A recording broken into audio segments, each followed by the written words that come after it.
For some reason, I thought it was just another afternoon. It was one of those days when everything seemed peaceful and calm.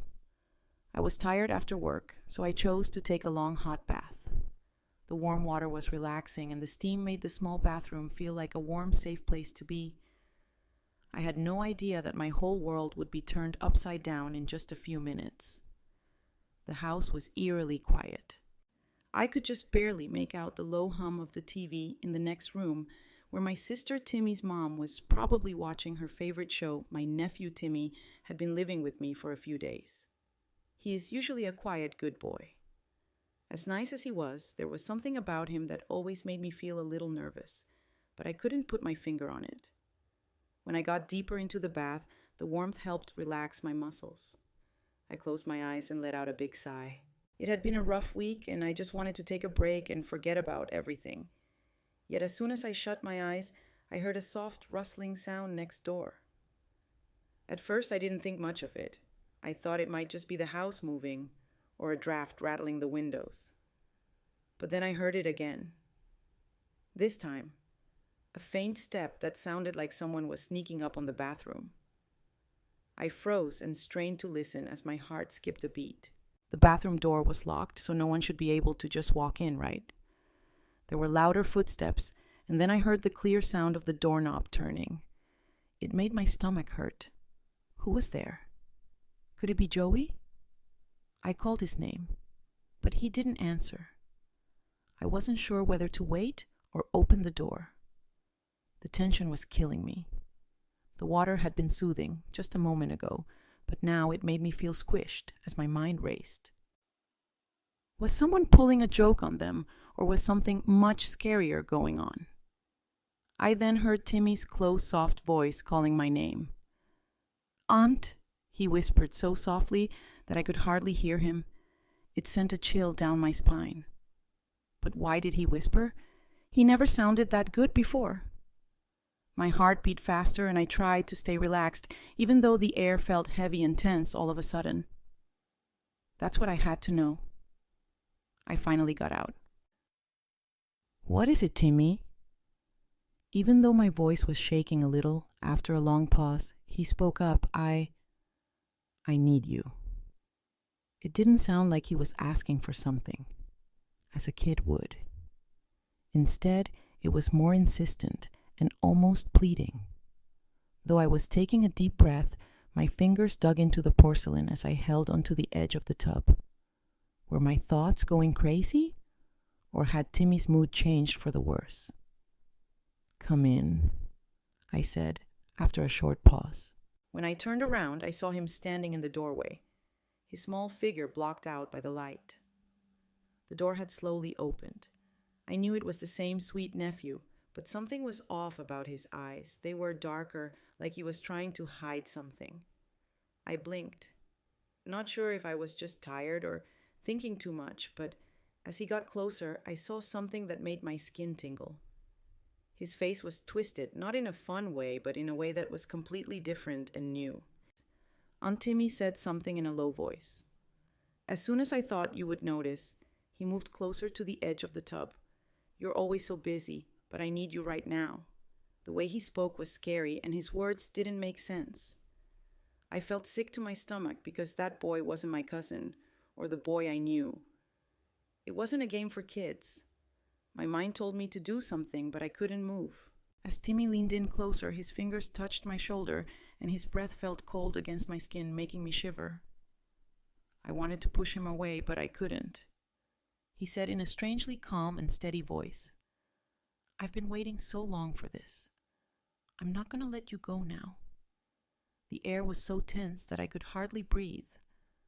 What was going on? Why did Timmy act this way? Was he playing a game, or had he changed? It was hard for me to stay calm because I was scared and confused. There was something very wrong. In order to get away, I had to leave the bathroom. Even though my body told me to get up and run, I couldn't move. Timmy leaned in even more, putting his face just inches away from mine and firmly pressing his cold fingers into my arm. He said it again in a whisper. "I want to be close to you." Something about his voice instantly chilled me. His words sounded almost hypnotic, but they didn't show any love or warmth. Instead, they had a strange calm that didn't make sense at all. Then I realized this wasn't a normal family moment. It wasn't about loving your family or having fun as a child. This was a much worse thing. I had a lot of questions in my head. How did he change so quickly? What was going on with him? Could it be that I missed something earlier that I should have seen? As I tried to make sense of everything, I had the terrifying thought that I might never really know what was going on. There was no reason for what was happening, or for Timmy's strange behavior. All I could think about was how scary it was that the boy I thought I knew had disappeared and been replaced by someone or something completely different. Timothy's fingers gripped my wrist and wouldn't let go. His hold got tighter and tighter until I couldn't move. Fear and confusion made it impossible for me to act on my instincts, even though I knew I had to break free and get away from whatever it was. I whispered, "Please," but my voice was shaking. "What do you have planned? What do you need?" But he didn't answer. He kept his eyes on me with a cold determination. Now it was clear that he wasn't going to let me go. I tried to get free from his grip, but something in Timmy's eyes held me like he had cast a spell over me. My heart was racing and I wanted to run away. I was trying very hard to think of a way out, but the air felt thick and stuffy and Timmy was always there. He told me in a whisper, "You're not going anywhere." His voice was so low that it did something to my spine. While his hand was on my arm, it slowly moved up as if he was seeing how I would respond. I wanted to scream and push him away, but I couldn't get the words out.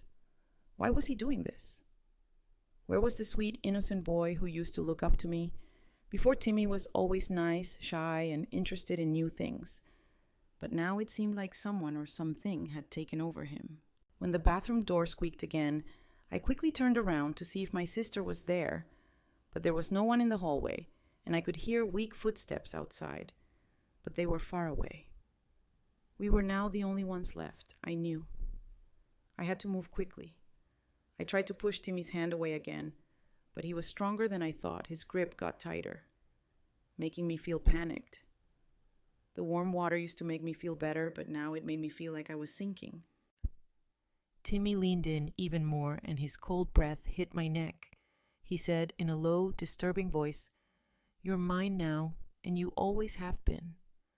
I've been waiting for you to understand what he said. It made me shiver, and it hung over me like a heavy shadow. It wasn't just a kid's game anymore. It was something darker and more dangerous. I gasped, and my mind was racing with ideas. He had no power over me. I had to fight back. However, what was going on with him? On his face, I looked for a sign of the nephew. I used to know the kid who laughed and played and asked for bedtime stories, but all I saw was a cold, calculating stranger. I then thought of the little shampoo bottle sitting on the edge of the tub. Without thinking, I grabbed it and threw it at Timmy. It hit him right in the chest and made him lose focus for a moment. In that split second, I pushed away from him and climbed out of the tub, but the water was rough and my legs were weak. "Don't run away from me," Timmy said with an angry tone in his voice. As he stepped forward, his eyes shining with a strong new light, I moved back because I was scared to death. He was no longer just trying to scare me. He wanted to hurt me. My thoughts were racing as I tried to find a way out. I couldn't stay in the bathroom, but it felt just as dangerous to run into the rest of the house. What if he chased me? What if I wasn't strong enough to stop him? I was so scared that I grabbed a towel and wrapped it around myself, thinking that it would make me feel safer, but it didn't. It was clear that Timmy was determined as he took another step toward me. There was no sign of fear in his eyes. Just a frightening, emotionless control. I begged in a whisper, my voice shaking. "This is not you.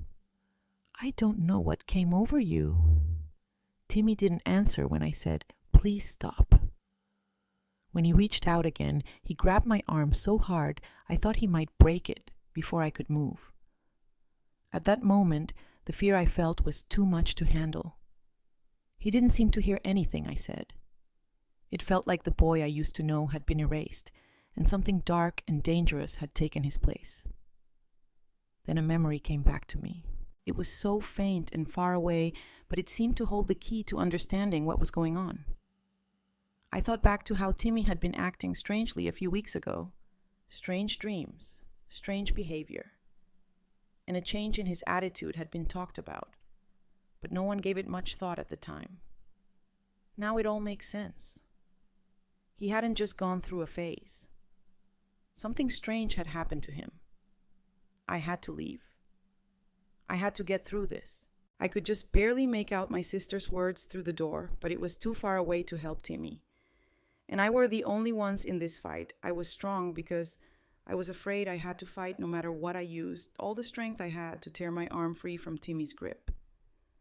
When I pushed him back, I thought I might be free for a moment. Then he jumped forward faster than I thought he would. His hand wrapped around my wrist and pulled me back toward him with a force that felt almost unnatural. I grabbed the shampoo bottle again, but this time I used it as a weapon and smashed it into his face to try to throw him off enough to let me get away. He stumbled and looked confused for a moment, but then his eyes focused again with an even scarier determination. "Why do you fight back?" Timmy asked. His voice was oddly calm, like he was telling me off. "You're mine. I've always loved you." His hold on me relaxed just a bit, and I took that tiny chance. I jumped out of the tub and wrapped a towel tight around myself, ignoring the cold air. My legs were shaking, but adrenaline was pumping through my body. My heart was beating fast as I ran toward the bathroom door. I had to leave him alone. What had taken over Timmy was too much for me to handle by myself. When I threw open the door, my sister was standing there, pulled in by the noise. She looked scared, but I didn't have time to explain. There wasn't time to say anything. "Jack!" I yelled. But he was gone when I turned around. It looked like nothing had happened because the bathroom was empty. My sister rushed to my side, but I couldn't explain what I had just been through, because what I saw and felt made no sense. That cute kid Timmy used to be, who loved to play, was no longer there. He had turned into something bad. As my sister tried to make me feel better, I caught a faint glimpse of Timmy watching from the hallway.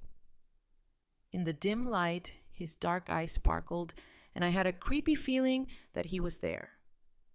I wasn't sure what would happen next, but one thing was clear. This wasn't over yet. Things only got stranger over the next few days. Even though the house felt different and Timmy's behavior became more and more unpredictable, no one else seemed to notice. My sister told me I was crazy or overthinking when I tried to tell her what had happened, even though I was worried. But I knew in my heart that Timmy was no longer a normal child. I never felt safe again, because I knew that the darkness that had taken over Timmy couldn't be easily put out. I was also sure that soon enough, everyone else would see the truth, but by then, it might be too late. Please like, share, and subscribe to my channel if you want to know what did happen next. Don't think this story is over yet. There's still a lot more to come.